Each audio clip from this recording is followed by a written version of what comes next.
నుంచి అప్పుల రాష్ట్రానికి ఎట్లా తీసుకుపోయారో, ఈ రాష్ట్రాన్ని డ్రగ్స్ ని ఎట్లా ప్రమోట్ చేసిర్రో, ఈ రాష్ట్రంలో మెట్రో నెట్లో కూల్చిర్రో, ఈ రాష్ట్రంలో మీరు ఈరోజు లోకల్ బాడీ ఎలక్షన్లలో రిజర్వేషన్లు కూడా ఈరోజు ఆగడానికి బీసీ బిడ్డలకు తెలవాల్సింది ఏంటంటే వాళ్ళు అయ్యే తీసుకున్నటువంటి నిర్ణయాల వల్లనే.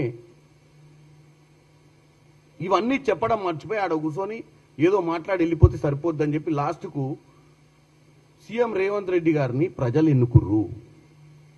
సీఎం రేవంత్ రెడ్డి గారు పీసీసీ ప్రెసిడెంట్ అయినాకనే మీరు ఎప్పుడు కూడా ఇక జీవితంలో కాంగ్రెస్ పార్టీ ఇక అధికారంలోకి రాదు, మీరు నియంత పాలన ఫస్ట్ నువ్వు ఇలా మొదలు పెట్టిందే నీ చిట్చట్ల రేవంత్ రెడ్డి గారు నియంత పాలన చేస్తున్నారు. నియంత పాలన చేసింది మీ అయ్యా.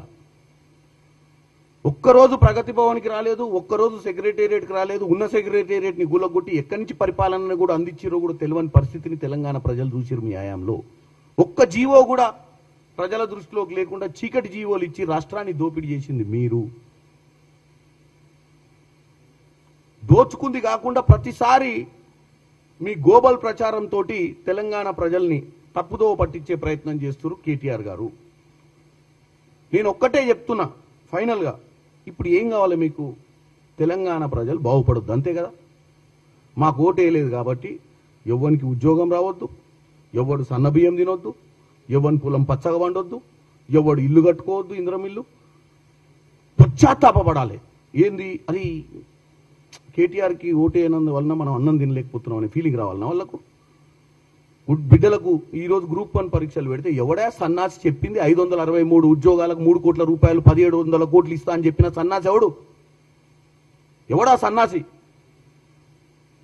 మతిస్థిమితం పోయి మాట్లాడుతున్నావా? ఒక రాజకీయ నాయకునిగా, ఒక ఎక్స్ మినిస్టర్గా, ఒక ముఖ్యమంత్రి కొడుకుగా ఈ రాష్ట్రాల్లో నువ్వు విదేశాలలో ఉండి మీ నాయన ముఖ్యమంత్రి అవుతుండని తెలిసి, మీ నాయన పార్టీ పెట్టిండని తెలిసి వచ్చి ఇక్కడ వచ్చి ఉద్యమకారులకు రావాల్సిన అవకాశాలు నువ్వు తీసుకొని ఎమ్మెల్యే అయ్యి మంత్రి అయ్యి ఇవాళ నీకు మంత్రి పదవి పోతే నీ అక్కసేంది? ఎవడు బాగుపడొద్దనా? ఏం మాట్లాడుతున్నావు కేటీఆర్? కొంచెమన్నా జ్ఞానం ఉండి మాట్లాడాలి కదా. 563 మంది విద్యార్థుల తల్లిదండ్రులు ఎవడో పిలిస్తే వచ్చి ప్రెస్ మీట్ పెడతారా? ఆ మాట్లాడిన వాళ్ళ ఒక్కలన్నా వాళ్ళు ఏమైనా సినిమా యాక్టర్లా ఇది మాట్లాడనీకే? వాళ్ళు ఏమైనా టీవీ సీరియల్లో యాక్ట్ చేస్తారు అనుకున్నావా? వాళ్ళ బిడ్డలకు ఉద్యోగాలు రాక ఒక్కొక్కరు ఏళ్ళ నుంచి వెయిట్ చేస్తున్నటువంటి పరిస్థితులు ఇవాళ వచ్చిందని చెప్పి ఊర్లలో పండగలు చేసుకుంటుంటే మీ దరిద్రపు రాజకీయ ఆలోచనలతోటి మా మీద కోపం ఉంటే, కాంగ్రెస్ పార్టీ మీద, ప్రభుత్వం మీద కోపం ఉంటే ఆ పిల్లల మీద ఎందుకు కక్కుతున్నావు నువ్వు నీ విషయాన్ని?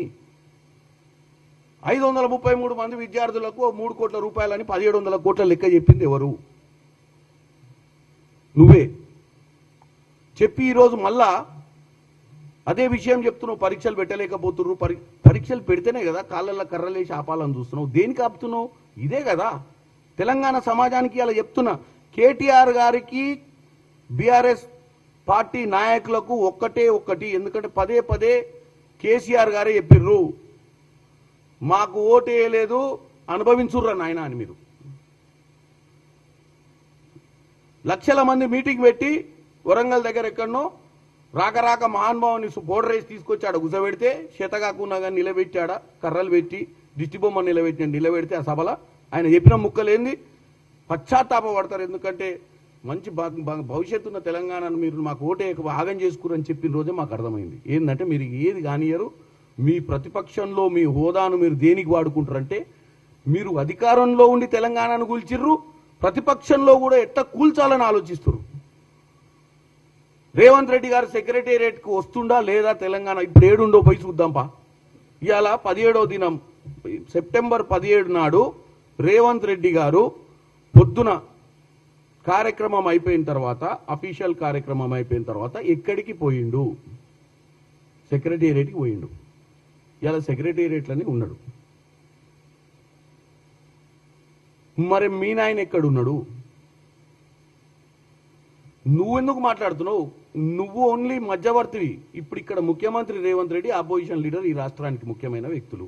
తెలంగాణ సమాజానికి వీళ్ళిద్దరు సమాధానం చెప్పాలి. నువ్వు ముఖ్యమంత్రి ఏడబోయిండని అడుగుతున్నావు సెక్రటరీ. ఇవాళ తెలంగాణ ప్రజాపాలన దినోత్సవంగా మేము చెప్పుకున్నాము. మా ముఖ్యమంత్రి ప్రజాపాలన అందినికే సెక్రటేరియట్లో కూర్చుండు.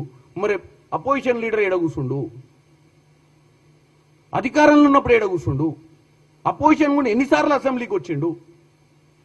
ప్రజా సమస్యల మీద ఎన్నిసార్లు ప్రశ్నలు వేసిండు అసెంబ్లీలా? అది మాట్లాడు. ఏం మాట్లాడుతున్నావు కేటీఆర్? మతి స్థిమితం రోజు రోజుకు ఏదైతే పవర్ పోయిన తర్వాత రోజు రోజుకు నీ మతి క్షీణిస్తున్నట్టు